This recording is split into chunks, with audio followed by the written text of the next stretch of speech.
For most people stationed overseas, their biggest goal is to do as much traveling as possible. Since I was stationed in Europe for 6 years, I was able to do quite a bit of traveling. I was able to go to places like Barcelona, Rome, Athens, London, Amsterdam, and Paris. Today I'm going to talk about my favorite trip I was able to take, and that was to Cairo, Egypt. So first I'm going to talk about the Giza Pyramids, then I'm going to talk about the Egyptian Museum, and lastly I'll talk about the Papyrus Paper Factory. So first I'm going to talk about my very first stop in Cairo, and that was at the Giza Pyramids. For those of you who've probably seen pictures of the pyramids, doesn't it kind of looks like they sit off in the middle of the desert and there's nothing around? Well, they're actually right on the outside of Cairo.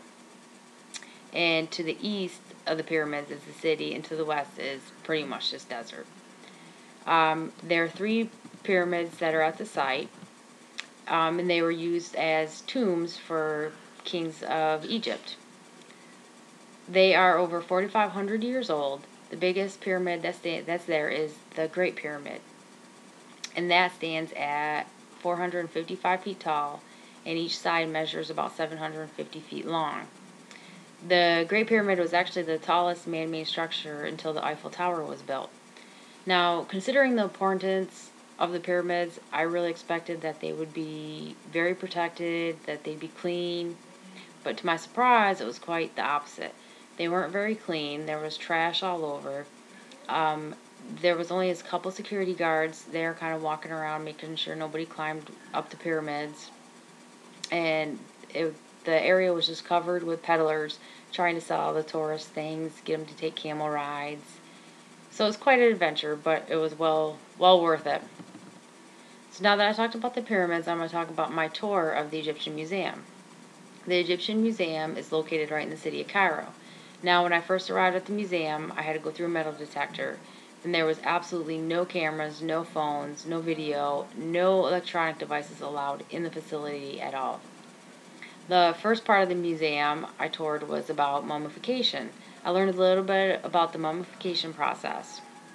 So I learned that they first, after their king dies, they cut the body open, they remove the organs except for the heart, and they let the body dry, put them in the heat, let them dry. It takes a little over a month.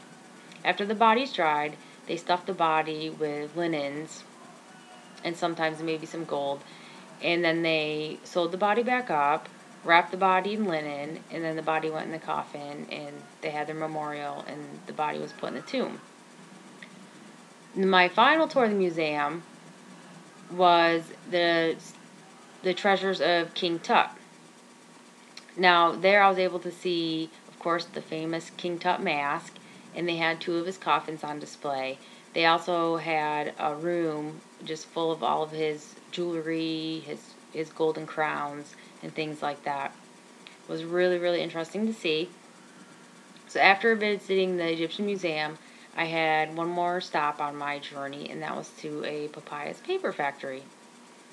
The papyrus paper is a really thick, durable paper that Egyptians used thousands of years ago. It's made from a papyrus plant, which grows mostly around the Nile River.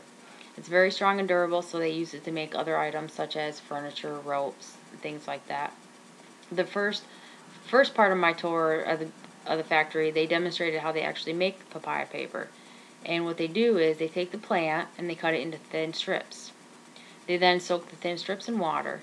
After they soak for a while, they take the strips and they lay them out in a paper form, and they layer them in different directions.